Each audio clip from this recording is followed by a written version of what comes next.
Retour sur ce tableau qui permet de présenter un certain nombre d'aspects des milieux de vie et des êtres vivants qui les peuplent en Nouvelle-Calédonie. Alors si vous regardez cette vidéo, c'est que vous avez dû déjà compléter ce tableau en intégralité à l'aide des informations que vous avez pu trouver sur 2 sites internet spécialisés et pas moins d'une quinzaine de vidéos.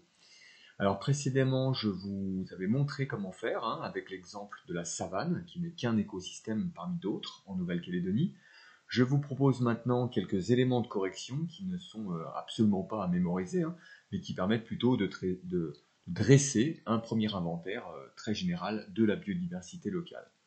On commence par la forêt humide qui ressemble à ça, donc le climat est chaud et humide, et on a une végétation abondante et luxuriante, c'est une jungle tropicale avec beaucoup d'arbres hauts, à feuillage persistant. On parle de forêt sempervirens, qui signifie en latin toujours verte. La forêt humide couvre environ 1/5 du territoire de la Nouvelle-Calédonie et renferme une biodiversité particulièrement riche. On trouve notamment ces deux animaux. En haut, cet oiseau est un cagou, alors c'est l'espèce numéro 4 dans le document 3 de l'activité. C'est une espèce qui est endémique et véritablement emblématique de la Nouvelle-Calédonie. On a aussi une roussette rousse, c'est l'espèce 20, qui appartient à l'ordre des chiroptères, autrement dit des chauves-souris. Et pour information, les chauves-souris, ce sont les seuls mammifères autochtones en Nouvelle-Calédonie. Tous les autres ont été importés par l'être humain. On trouve bien d'autres êtres vivants, des animaux, des végétaux, notamment des fougères arborescentes de très grande taille. Une liste partielle figure dans le tableau. Concernant les menaces, elles sont essentiellement dues à l'être humain, et notamment à l'exploitation du bois, alors bois précieux pour l'ameublement, bois pour la construction, pour le chauffage, etc. Bien sûr, ces coupes de bois sont réglementées, et d'une manière générale, il existe un plan de gestion de cette forêt, avec des espaces préservés, comme le parc des Grandes Fougères, dont vous avez dû entendre parler dans l'une des vidéos. On passe à la forêt sèche qui offre un tout autre paysage. C'est une forêt de littoral répartie sur une toute petite surface de la côte ouest de la Grande Terre. Comme son nom l'indique, elle ne bénéficie pas de beaucoup de pluie et donc le climat est radicalement différent de celui de la forêt humide. On trouve plutôt de la végétation broussailleuse, des arbustes à feuilles coriaces qui sont adaptés à ces conditions de vie. Au niveau peuplement, on a entre autres alors ces deux espèces d'arbres, dont l'une est grandement menacée. Les menaces, justement, sont nombreuses, avec un défrichement qui peut avoir plusieurs buts. Faire de la place pour urbaniser le territoire, en sachant que la localisation près du littoral est assez attirante pour les projets immobiliers. On pratique aussi parfois l'écobuage. Alors c'est un terme que vous avez peut-être saisi dans une vidéo. C'est le fait d'arracher les végétaux et de les brûler sur place pour que les cendres fertilisent le sol. On peut ainsi remplacer la forêt par des cultures ou de l'élevage.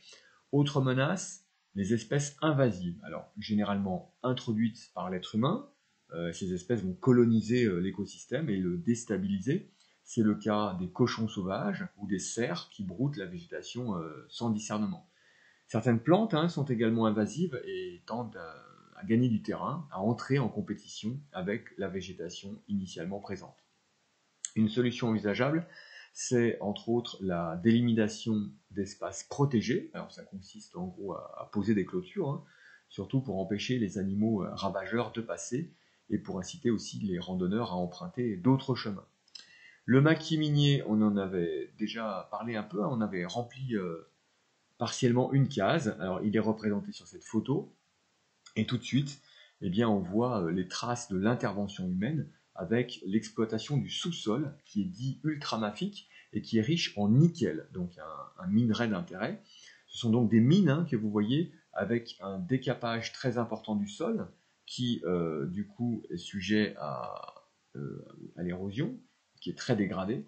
La végétation, ce sont des petits arbustes, comme on en trouve en Corse par exemple, c'est du maquis, mais qui sont de plus en plus rares car détruits par l'exploitation minière.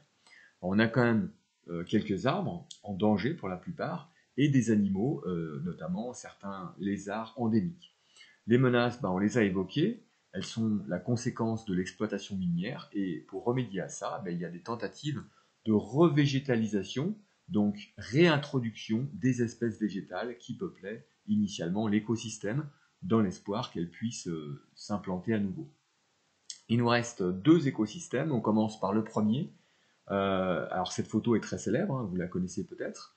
Elle a été prise par Yann Arthus Bertrand. C'est l'endroit qu'on appelle le cœur de veau, VOH. C'est une formation naturelle au sein de la mangrove. Alors si on change de point de vue, on comprend mieux la structure de la mangrove, hein, qui est essentiellement une forêt qui pousse dans la mer, pour reprendre l'expression entendue dans l'une des vidéos. On voit bien ici le réseau racinaire qui est en partie immergé. Alors c'est également un important puits de carbone, non seulement en raison de la végétation qui fixe le carbone atmosphérique par photosynthèse, mais il y a aussi le sol humide, hein, qui contribue à ce phénomène. Une biodiversité abondante là aussi, avec des palétuviers qui sont les arbres typiques de cet écosystème, et au milieu desquels évoluent crabes, poissons et toute une faune variée.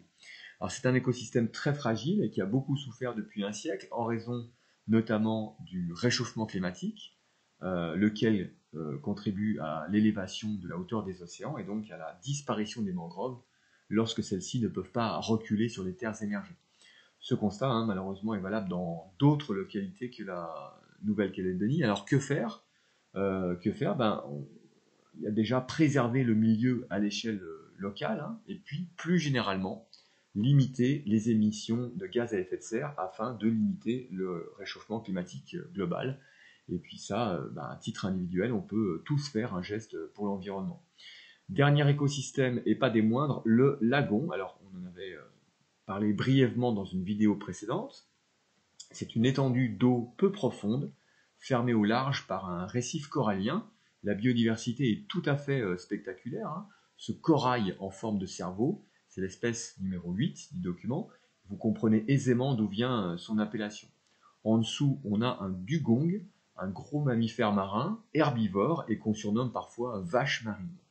La liste des espèces est longue, hein. On a une multitude de poissons, de crustacés, des mammifères, hein, comme j'ai dit. On a aussi des baleines à bosse, hein, qui viennent séjourner dans ce lagon. Les menaces sont le réchauffement climatique, une fois encore, qui modifie les conditions de vie de ces nombreuses espèces, et certaines d'ailleurs ne parviennent pas à survivre, hein, tout simplement. Le lagon, par ailleurs, est un site magnifique. Il attire donc des touristes, des plongeurs. Il est poissonneux aussi, ce qui intéresse les pêcheurs. Donc, au final, beaucoup de perturbations d'origine humaine et la pollution qui va avec. En mesure de protection, on a la définition d'aires maritimes protégées, on a la lutte contre l'érosion du maquis minier. Alors, j'ai dit tout à l'heure, hein, qu'il y avait à ce niveau des tentatives de revégétalisation pour limiter l'érosion du sol. Eh bien, ça empêche aussi que les eaux de pluie qui ruissellent sur le maquis n'entraînent avec elles de la boue riche en nickel, jusqu'au lagon en contrebas. Le contrôle du réchauffement climatique, hein, une fois de plus, est également un levier pour protéger cet écosystème à l'équilibre très fragile. Voilà, ça en fait, hein, des informations quand on regarde le tableau complété. Alors, on retient surtout qu'il existe différents écosystèmes, chacun avec ses spécificités et sa complexité, une biodiversité extrêmement riche, avec un taux d'endémisme qui avoisine les 80%. Ça veut dire que 8 espèces sur 10 qu'on trouve en Nouvelle-Calédonie, eh bien, ne sont présentes nulle part ailleurs sur la planète.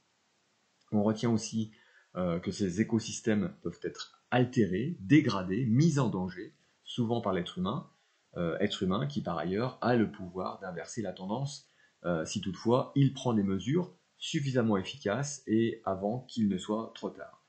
Voilà, je vous laisse sur cette dernière réflexion et je vous dis à la prochaine fois.